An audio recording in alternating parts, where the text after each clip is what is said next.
Selamat datang di channel Zimar Imam. Seperti biasa, jangan lupa pasang headset kalian. Siapkan kopi dan camilan. Lupakan pahitnya kehidupan. Mari kita dengarkan sambil rebahan. Puan Tanah adalah dewa. Bab 267. Setelah pulang kerja, Qin Ming berencana pergi ke rumah Yang Ningxuan terlebih dahulu untuk membantunya mendapatkan pakaian, lalu pergi ke rumah sakit untuk mengunjungi Yang Ningxuan dan menghadiri undangan Wusue. Sekarang tidak ada potensi ancaman seperti Gu Keijun, dan tidak ada lagi yang mencoba menyakiti Gu Qingyi, cukup bagi Huo Nanling untuk melindungi Gu Qingyi sendirian. Namun, dalam perjalanan ke rumah Yang Ningxuan, Qin Ming menerima telepon dari Huo Xiyun. Saudara Qin, kami sedang diikuti. Haruskah kami menyingkirkan orang yang kami ikuti atau membunuh mereka? Tolong beri kami instruksi Anda sejak kemarin. Huo Xiyun mulai membawa Bai Linglong ke dan dari tempat kerja untuk perlindungan. Saudara kembar Huo Xiyun dan Huo Nanling keduanya adalah 10 pembunuh teratas. Mereka juga yatim piatu.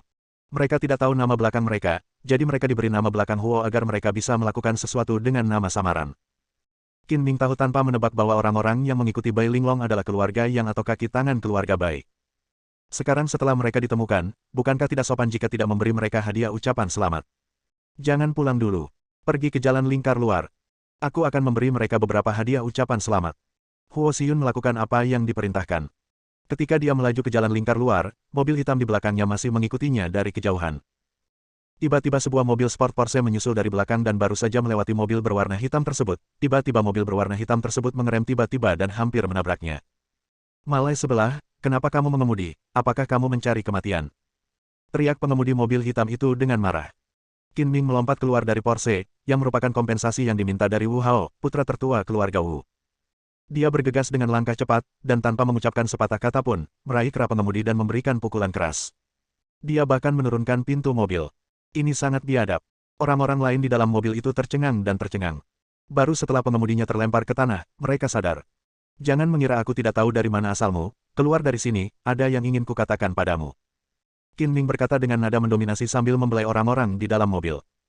Sial, kamu sombong sekali, kamu hanya mencari kematian. 3 orang kuat di dalam mobil itu melompat keluar satu demi satu, memegang tongkat di tangan mereka dan bergegas maju dengan momentum yang besar. Bagaimana orang-orang ini bisa menjadi lawan Qin Ming? Mereka terjatuh ke tanah dalam 3 pukulan. Siapa di antara kamu yang menjadi pemimpinnya? Qin Ming mengambil tongkat baseball, meletakkannya di tangannya, dan berkata dengan dingin, yang terbaik adalah mengatakan yang sebenarnya, jika tidak, kamu akan dikeluarkan dari peranmu dan kamu tidak akan pernah menjadi pasanganmu. Saya. Salah satu dari mereka berkata dengan gemetar. Mereka semua telah menerima pelatihan pertarungan profesional. Namun, di depan Qin Ming, mereka tidak berbeda dengan anak-anak berusia 3 tahun. Kembalilah dan beritahu keluarga Yang dan Bai bahwa Bai Linglong berada di bawah perlindungan saya. Jika Anda ingin menangkapnya, Anda harus melewati saya terlebih dahulu.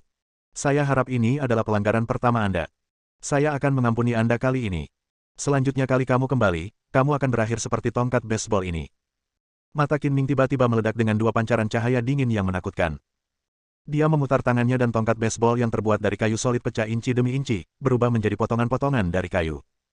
Keempat orang itu bahkan lebih ketakutan, dan mereka dengan mudah mematahkan tongkat baseball itu menjadi beberapa bagian. Jika dipelintir di leher, itu sama saja dengan menggerakkan kepala mereka mobil dan melarikan diri. Setelah menyelesaikan masalah kecil ini, Qin Ming melanjutkan perjalanan dan tiba di rumah Yang Ningxuan dengan mudah. Berjalan ke kamar tidur yang dipenuhi dengan wewangian unik wanita, Qin Ming melihat sekeliling dan membuka laci di bawah lemari. Dia melihat laci itu penuh dengan barang-barang berwarna-warni. Semuanya adalah barang-barang pribadi wanita tidak hanya tipe konservatif, tapi juga fashionable dan avant-garde, seru. Pemikiran. Untungnya, saya tidak memiliki kebiasaan buruk, jika tidak, setiap barang akan menjadi koleksi yang bagus. Qin Ming tersenyum mengejek, mengambil beberapa barang tipis dan memasukkannya ke dalam tas kemasan. Saat ini, ada ketukan di pintu, dan suara seorang pria terdengar dari luar pintu. Petugas Yang, apakah Anda kembali? Setelah mengambil barang-barang itu, Qin Ming membuka pintu dan hendak pergi. Dia melihat tetangga Yang Ningxuan, Peng Wen, berdiri di luar pintu. Itu kamu. Peng Wen telah melihat Qin Ming 2 atau 3 kali, jadi dia mengenalnya. Dia berkata dengan sopan, apakah petugas yang ada di rumah? Saya ada hubungannya dengan dia. Sungguh sial kamu datang ke sini. Ningxuan belum kembali. Qin Ming menggelengkan kepalanya. Mengenai cedera Yang Ningxuan, tidak perlu memberitahu tetangganya. Oh. Peng Wen tampak kecewa dan tanpa sadar melihat tas kemasan di tangan Qin Ming. Melalui celah di antara bukaan tas, samar-samar dia bisa melihat isi di dalamnya. Dia tidak bisa menahan amarahnya, dengan ekspresi jijik di matanya. Kamu benar-benar memanfaatkan ketidakhadiran petugas Yang untuk mencuri celana dalamnya. Pakaian, cabul. Kamu boleh makan sembarangan, tetapi kamu tidak boleh berbicara omong kosong. Kamu harus memahami situasinya terlebih dahulu sebelum mengungkapkan pendapatmu. Qin Ming tersenyum pahit, tidak mau menjelaskan, dan berjalan ke bawah. Sekitar setengah jam kemudian, Qin Ming muncul di bangsal rumah sakit. Yang Ningxuan bersandar di tempat tidur, dan ada seorang pria berkemeja putih duduk di samping tempat tidur, tingginya setidaknya 1,8 meter, dengan kulit yang sehat, pinggang lurus, dan sikap agak militer. Petugas Yang, saya membawakan apa yang Anda minta. Jika Anda membutuhkan yang lain, tanyakan saja. Qin Ming mengangguk ramah kepada pria itu, tersenyum pada Yang Ningxuan, dan menyerahkan tas kemasannya. Tidak ada lagi untuk saat ini. Saat Yang Ningxuan hendak mengulurkan tangan untuk mengambilnya, pria itu mengambilnya terlebih dahulu dan berkata dengan lembut, saya akan melakukannya, kamu bisa lebih banyak istirahat. Pria itu berbalik dan meletakkan tas kemasan di meja samping tempat tidur, dan tanpa sadar melihat ke dalam, tidak tahu harus berbuat apa, tetapi ekspresinya langsung berubah. Ningxuan meminta orang ini untuk membantunya mendapatkan pakaian dalam, yang menunjukkan bahwa mereka berdua memiliki hubungan dekat. Pihak lain berbaik hati membantu, tetapi Yang Ningxuan tidak tahu harus berkata apa, jadi dia berkata kepada Qin Ming, apakah kamu sudah makan? Saya belum makan. Apakah kamu ingin makan bersama? Aku sudah punya janji, biarkan teman ini menemanimu makan.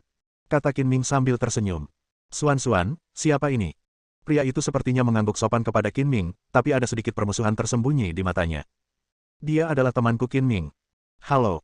Tanpa menunggu perkenalan Yang Ningxuan, pria itu mengulurkan tangannya dan berkata, nama saya Fang Yang. Saya adalah teman sekelas Suan di Akademi Kepolisian. Saya pikir kami memiliki hubungan yang sangat baik saat itu dan merupakan teman baik setelah lulus. Saya bertugas sebagai tentara selama beberapa tahun dan kembali secara profesional. Halo. Qin Ming berjabat tangan dengan Fang Yang, kalian teman sekelas lama harus banyak bicara ketika kita bertemu lagi, jadi aku tidak akan mengganggumu. Qin Ming merasakan permusuhan Fang Yang. Dia mungkin menganggapnya sebagai saingan cintanya. Kalau begitu, maukah kamu kembali setelah makan malam? Maukah kamu datang menemaniku malam ini? Yang Ningxuan bertanya. Puan Qin, pergi dan lakukan pekerjaan Anda jika ada yang harus Anda lakukan. Saya akan tinggal dan mengurus Suan malam ini.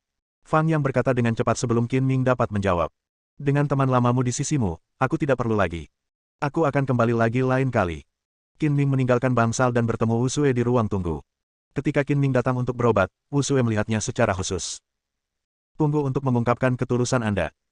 Wu Sue mengenakan gaun polos, dengan sosok ramping, dan fitur wajahnya sempurna seperti karya seni yang dibuat dengan indah, dengan temperamennya yang dingin, dia seperti teratai salju yang mekar di pegunungan Tianshan, yang hanya bisa dilihat dari jarak tetapi tidak dimainkan. Puan Qin, apakah Anda lebih suka makanan Cina atau makanan Barat? Wu Sue bertanya dengan sopan. Saya tidak peduli. Jawab Qin Ming dengan santai. Saya tahu ada restoran Barat yang sangat enak di dekat sini, ayo pergi dan makan makanan Barat. Wu Sue merasa restoran Barat itu tenang dan memiliki lingkungan yang lebih baik. Tunggu di depan pintu sebentar, aku akan menyetir. Ayo pergi bersama. Restoran Barat yang disebutkan Wu Sue tidak jauh dari rumah sakit, hanya 5 menit berkendara. Saat itu waktu makan malam dan ada banyak pelanggan di restoran tersebut. Hei, bukankah ini dokter? Anda juga membawa seorang pria untuk makan malam, itu benar-benar pohon tua yang sedang mekar. Naik dan menyapa, tetapi ada sedikit sarkasme dalam kata-katanya, dan sudut mulutnya terangkat ketika dia berbicara, memberikan perasaan yang sangat arogan kepada orang-orang. Ini sangat jarang. Saya pikir dokter tidak pernah berkencan dengan pria.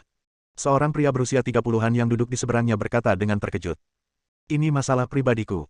Wu Sue berkata dengan dingin. Dokter, adalah seorang maverick di rumah sakit dan menjauhi orang asing. Saya kira kamu adalah seorang biarawati yang berhati murni, tapi ternyata kamu juga bisa tergoda oleh orang biasa. Nama wanita ini adalah Liu Hanli, rekan Wu Sue. Kecantikan Liu Hanli dapat digambarkan sebagai kecantikan di rumah sakit, tetapi sejak Wu Sue datang, dia benar-benar kalah cemerlang. Wanita memiliki rasa perbandingan dan kesombongan yang paling kuat, terutama kecantikan. Aura yang seharusnya menjadi milik mereka diambil dari mereka, yang membuat Liu Hanli merasa cemburu dan benci. Sebuah kejadian yang terjadi kemudian membuat kebenciannya semakin parah. Pria berusia 30 tahun di seberangnya adalah Li Xian, bos sebuah perusahaan peralatan medis. Dengan koneksi keluarganya di biro kesehatan, dia telah membuka saluran penjualan untuk beberapa rumah sakit dan menghasilkan banyak uang dengan menjual peralatan medis. Ketika Li Xian datang mengunjungi para pemimpin pusat medis, dia bertemu Liu Hanli dan mulai mengejar gadis cantik ini. Liu Hanli tahu bahwa keluarga Li Xian kaya, dan dia sangat gembira dan hatinya diam-diam tergerak, tetapi dia berpura-pura menjadi pendiam, dia berencana untuk berkencan dengannya sebentar sebelum setuju menjadi pacar Li Xian setuju terlalu cepat, bukankah sepertinya dia dikejar terlalu banyak. Selama periode ini, Wu Sue dipindahkan ke pusat medis. Setelah Li Xian melihat Wu Sue, yang mempesona seperti Dewi Gunung Es, dia langsung tidak menyukai Liu Hanli yang tua dan meninggalkannya, dan mulai mengejar Wu Sue dengan fanatik. Hanli sangat marah. Namun, Wu Sui mengabaikan pengejaran Li Xian dan sepertinya selalu menolak orang lain yang jauhnya ribuan mil. Setelah setengah tahun mengejar tanpa hasil, Li Xian tidak punya pilihan selain menyerah dan bersatu kembali dengan Liu Hanli. Karena alasan ini, setiap kali dia melihat Wu Sui, Liu Hanli akan menunjukkan permusuhan dan melontarkan komentar sarkastik, yang membuatnya merasa tidak nyaman. Namun, Wu Sui selalu menutup telinga dan tidak pernah membantah atau membantah, yang membuat Liu merasa tidak nyaman. Hanli merasa tidak nyaman. Dia merasa tidak berdaya dan gila, tetapi semakin sering hal ini terjadi, Liu Hanli menjadi semakin intens. Melihat Wu Sui mengabaikannya lagi, Liu Hanli menjadi semakin arogan. Aku tidak berani mengatakan apapun saat aku memberitahumu apa yang kupikirkan. Jangan kira aku tidak melihat kalian berdua menciumku. Kenapa kamu masih berpura-pura menjadi gadis bangsawan sisa yang sudah begitu tua sehingga tidak ada yang menginginkannya lagi? Bab 268. Wanita ini benar-benar bisa menimbulkan masalah. Mendengarkan ejekan Liu Hanli kepada Wu Sui, bibir Qin Ming menyeringai. Sebagai perbandingan, dia merasa Wu Sui jauh lebih manis. Wu Sui awalnya tidak ingin memperhatikan Liu Hanli, yang melakukan hal-hal baik, tetapi ketika Qin Ming yang tidak bersalah terlibat, dia memandang Liu Hanli dengan ekspresi belas kasihan, dan berkata dengan dingin, selain menyebarkan rumor dan membuat masalah, apalagi yang bisa kamu lakukan? Sungguh menyedihkan dan menyedihkan. Apa yang kamu katakan? Wu Sui mengira dia menyedihkan. Liu Hanli sangat marah. Dia berpura-pura serius dan menunjuk ke arah Wu Sui, sambil mengutuk, kamu sangat tidak tahu malu. Kamu benar-benar berhubungan dengan pasienmu sendiri dan berkata bahwa aku menyebarkan desas-desus. Sekarang buktinya kuat, kamu masih membuat alasan, dan aku merasa malu padamu. Sungguh memalukan bagi rumah sakit kami. Anda tidak ingin memfitnah orang lain, saya akan menyucikan diri. Wu Sui tampak seperti badut. Dia tidak kompeten seperti Liu Hanli dan terlalu malas untuk berdebat. Saya minta maaf. Anda terlibat, silakan lewat sini. Jangan memperhatikan wanita seperti ini. Semakin serius kamu bersamanya, dia akan semakin melompat-lompat seperti orang yang cerdik. Kata Qin Ming dengan nada menghina dan berjalan menuju sudut, menjauh dari wanita berantakan ini. Kalimat cerdik itu seperti menginjak ekor anjing. Liu Hanli mengarahkan jarinya dan menunjuk ke arah Qin Ming, sambil berteriak, mengapa kamu memarahi orang? Apakah kamu memiliki kualitas? Saya tidak tahu apakah saya memiliki kualitas tersebut, tetapi saya tahu Anda sakit. Qin Ming berkata tanpa menoleh ke belakang, saya menyarankan Anda mencari dokter untuk memeriksanya. Dia adalah dokternya, kata Wu Sui setelah menyelesaikan serangannya. Hanya kamu yang sakit, seluruh keluargamu sakit. Suara Liu Hanli barusan menarik perhatian semua orang di restoran. Semakin banyak perhatian yang dia terima, semakin terpuaskan harga dirinya dan semakin gembira penampilannya. Pasien dan dokter berhubungan bersama, mereka bekerja untuk seorang wanita, dan mereka berani keluar dan mempermalukan diri mereka sendiri. Qin Ming menggelengkan kepalanya tanpa daya, menggosok tubuhnya dengan kuat, dan akhirnya berhasil mengeluarkan bola lumpur, lalu memantulkannya tanpa terlihat. Liu Hanli sedang membuka mulutnya untuk bertindak, ketika dia tiba-tiba merasakan sesuatu terbang ke mulutnya, dan bau aneh keluar. Dia sangat menjijikkan sehingga dia tidak repot-repot mengutuk, jadi dia buru-buru muntah ke tempat sampah. Sayang sekali. Apakah kamu akan membiarkan orang lain makan? Kamu sakit parah dan tidak ada cara untuk menyelamatkannya. Qin Ming menyombongkan diri. Puan Qin, terima kasih telah membantu saya. Wu Sui berterima kasih padanya. Dia merasa bahwa bertemu Liu Hanli malam ini bukanlah hal yang buruk. Qin Ming dapat berbicara mewakilinya dan secara tidak terlihat mempersempit jarak di antara mereka. Sama-sama, aku tidak tahan dengan wanita seperti itu, kata Qin Ming dengan tenang. Setelah muntah dan berkumur dalam waktu yang lama, Liu Hanli akhirnya bisa mengatasi rasa mualnya. Dia diam-diam berteriak bahwa sesuatu yang menjijikkan telah terbang ke mulutnya, membuatku malu di depan umum. Dia tidak lagi berminat untuk makan, jadi dia menarik Li Xian keluar dari restoran dan berkata dengan genit, Saudara Xian, kamu juga melihat sepasang pelacur dan pria itu bekerja sama untuk menindasku. Aku tidak peduli, kamu punya untuk melampiaskan kemarahanmu pada orang lain. Sayang, jangan marah. Tidak ada gunanya menjadi begitu marah. Bujuk Li Xian, hatinya merasa masam. Mungkinkah kamu masih memikirkan hubungan lamamu dengan rubah betina yang menggelitik itu dan tidak tega melampiaskannya padanya? Liu Hanli berkata tidak puas. Bagaimana bisa? Sudah lama sekali, bagaimana mungkin aku masih merindukannya? Lagi pula, sekarang aku memilikimu, wanita manapun hanyalah awan di mataku. Bujuk Li Xian. Saudara Xian masih mencintaiku. Liu Hanli dipenuhi dengan kegembiraan dan mencium pipi Li Xian. Kemudian dia memikirkan Wu Sui dan menjadi marah lagi. Menelan bau mulut ini. Oke, izinkan saya membantu Anda melampiaskan amarah Anda. Pikiran Li Xian berpacu, dia tersenyum sinis dan mendapat ide, mengeluarkan ponselnya dan menelepon. Puan Xiao, ada kabar buruk yang ingin kuberitahukan padamu. Makan malam berakhir dengan suasana yang cukup menyenangkan. Karena dia bertemu dengan wanita pembuat onar seperti Liu Hanli, Qin Ming merasa Wu Sui tidak terlalu menyebalkan lagi, dan mereka mengobrol dengan baik.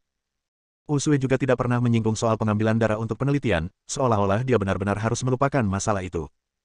Dia adalah seorang dokter, jadi dia tidak bisa tidak berbicara tentang pengobatan. Dia menemukan bahwa Qin Ming tahu banyak tentang struktur tubuh manusia dan memiliki wawasan uniknya sendiri di banyak tempat sedikit, dan hubungan antara keduanya mereda sepenuhnya. Wu Sui. Setelah makan, Qin Ming dan Wu Sui baru saja keluar dari restoran ketika mereka mendengar suara seorang pria. Seorang pria jangkung, tampan yang mengenakan pakaian kasual desainer keluar dari Hummer yang diparkir di depan restoran. Melihat orang ini, mata Wu Sui berkilat gelisah. Dalam sekejap, ekspresinya kembali normal, dan dia menyapa dengan dingin, "Tuan Muda Xiao, sungguh suatu kebetulan." "Ini bukan kebetulan, saya datang ke sini khusus untuk Anda." Saat dia berbicara, Tuan Xiao sudah berjalan mendekat dan menatap Qin Ming dengan tatapan jahat, bahkan tanpa memandangnya, dengan sikap merendahkan. "Wu Sui, dari mana orang ini berasal?" "Dia adalah teman biasa yang baru saja kutemui." Jantung Wu Sui berdetak kencang. Jelas Xiao Bingkun datang untuk Qin Ming. Pasti Liu Hanli yang memberitahu Xiao Bingkun tentang dia dan makanan Qin Ming di restoran barat hanya penuh kebencian. Apakah mereka hanya teman biasa? Xiao Bingkun tersenyum dingin, "Kamu dan aku lebih baik dari teman biasa, tapi aku belum pernah melihatmu mentraktirku makan malam. Kenapa kamu tidak berani mengatakan yang sebenarnya? Karena takut aku akan melakukannya." Mempermalukan orang ini. Xiao Bingkun adalah pelamar Wu Sui. Meskipun dia belum bisa menyusulnya, semakin dia tidak bisa mendapatkan sesuatu, semakin dia menginginkannya. Dia sangat mendominasi. Omong-omong, Li Xian adalah penghasut Xiao Bingkun untuk mengejar Wu Sui. Suatu saat sedang minum, Li Xian menyebutkan bahwa Dewi Gunung Es ini sangat sulit untuk dikejar dan dia mencoba segala cara untuk menangkapnya, yang membangkitkan minat Xiao Bingkun. "Kami hanya teman biasa. Saya mengundangnya makan malam karena saya berhutang budi padanya. Tuan Xiao, saya harus segera mengambil langkah maju." Setelah menjelaskan, Wu Sui menarik lengan Qin Ming dengan kuat dan pergi dengan tergesa-gesa. "Tunggu sebentar." Xiao Bingkun segera menghalangi jalan mereka berdua, dan berkata dengan arogan, "Namaku Xiao Bingkun. Orang-orang suka memanggilku Tuan Muda Xiao. Sebutkan namamu, nak."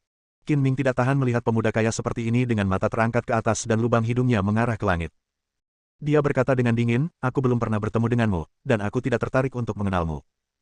"Nak, kamulah orang pertama yang berani berbicara kepadaku seperti ini, Tuan Xiao. Siapapun yang berani tidak menghormatiku akan mendapat akhir yang buruk, dan kamu tidak terkecuali." Mata dan melambaikan tangannya dengan sikap sok. Berkata dengan malas, "Pukul aku, tapi jangan bunuh aku. Beraninya kamu tidak menghormati Tuan Xiao. Kamu pasti lelah hidup. Leng Tuking, kamu juga tidak akan bertarung." Setelah menanyakan nama Tuan Muda Xiao, semua orang di seluruh kota Donghai mengetahuinya. Siapapun yang berani tidak menghormatinya seperti pergi ke jamban dengan lentera dan mencari kematian. Kedua pria kekar itu menyeringai main-main, mengepalkan tangan dan hendak mengambil tindakan. Qin Ming tersenyum pahit, ini bencana yang tidak masuk akal. "Siapa yang saya provokasi? Berhenti." Wu Sui takut Qin Ming akan menderita, jadi dia memblokir Qin Ming dengan tubuhnya yang lemah. Dia menatap Xiao Bingkun dengan dingin dan berkata, "Jangan gunakan kekuatanmu untuk menindas orang lain dan mendominasi. Kata-kata seperti itu akan terjadi hanya membuatku semakin membencimu. Kamu adalah wanita yang aku suka, dan cepat atau lambat kamu akan jatuh ke pelukanku. Aku tidak ingin kamu puas dengan kelakuanku. Minggir." Xiao Bingkun tetap sombong dan mengangkat tangannya untuk meraih Wu Roksui. "Pria seperti apa kamu jika menyerang seorang wanita?" Qin Ming secara alami tidak akan menyerah sampai meminta seorang wanita untuk melangkah maju untuk melindunginya. Dia mengambil tindakan secepat kilat dan meraih pergelangan tangan Xiao Bingkun.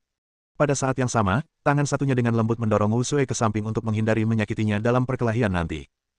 Pertarungan akan segera dimulai, ada sesuatu yang bagus untuk ditonton. Tidak jauh dari situ, Li Xian dan Liu Hanli sedang duduk di dalam mobil, menyaksikan kegembiraan dengan penuh minat. "Centang rubah, dasar pria bau, sekarang kamu berada di tangan yang tepat." Liu Hanli menyombongkan diri, setengah dari kemarahan di hatinya menghilang. "Ah!" Xiao Bingkun menjerit kesakitan, tangannya terasa seperti dijepit erat oleh catok, dan terasa sakit yang menusuk. "Lepaskan Tuan Xiao." Kedua pria kekar itu berteriak dengan marah, memukul Qin Ming dengan tinju sebesar karung pasir pada saat yang bersamaan, dan mereka bekerja sama dengan sangat baik. Qin Ming meraih Xiao Bingkun dan tiba-tiba mundur 1 meter, keluar dari jangkauan serangan pria kekar itu. Kedua pria bertubuh besar itu kembali menerkam ke depan, dengan kedua kaki keluar, membawa hembusan angin dengan kekuatan yang besar. Senyuman lucu muncul di bibir Qin Ming, dan dia tiba-tiba melepaskannya dan mendorong Xiao Bingkun keluar. Bang! Salah satu pria bertubuh besar itu menendang punggung bawah Xiao Bingkun. Rasa sakit itu membuat Xiao Bingkun menjerit, dan dia hampir pingsan dan bergegas ke depan tanpa sadar. Kembali. Qin Ming mengangkat kakinya dan memukul dada Xiao Bingkun. Pria itu terbang kembali, menabrak pelukan pria besar itu, dan pingsan. "Tuan Muda Xiao, Tuan Muda Xiao." Pria besar itu memeluk Xiao Bingkun dan mengguncangnya sambil berteriak. Mata pria besar lainnya membelalak karena marah, dan dia melangkah maju, sering mengayunkan tinjunya, bersiul tertiup angin, dan meninju langsung Qin Ming. Kedua orang itu terhuyung-huyung, dan yang mereka gunakan hanyalah gerakan pertarungan jarak dekat. Tinju dan tendangan mereka saling berhadapan, dan suara benturan tidak ada habisnya pertahanannya berubah seketika, yang sangat mempesona. Qin Ming diam-diam menghela nafas bahwa kungfu lawannya bagus, dan setiap pukulan dan tendangannya sangat eksplosif. Dia bisa dianggap master, tapi sayang sekali dia memilih lawan yang salah. Melihat pukulan sengit dan kuat lainnya datang dari lawan, Qin Ming dengan cepat bergerak setengah langkah ke samping dan dengan terampil menghindarinya. Dalam kilatan petir di antara mereka berdua, dia dengan cepat meraih lengan pria itu, memindahkannya ke lengannya, dan menabraknya dengan bahunya. Bang! Tubuh lelaki besar berbobot 1.890 kg itu langsung terbang dari tanah dan terjatuh sejauh 3 meter, jatuh ke tanah. Luar biasa! Orang kuat yang memegang Xiao Bingkun terkejut, dia tahu bahwa dia telah bertemu dengan seorang master, dan Xiao Bingkun tidak sadarkan diri lagi. Nak, jika kamu punya nyali, kamu tidak akan berakhir dengan baik jika kamu menyinggung Tuan Xiao. Jalan kita masih panjang, sampai jumpa lagi. Bersambung.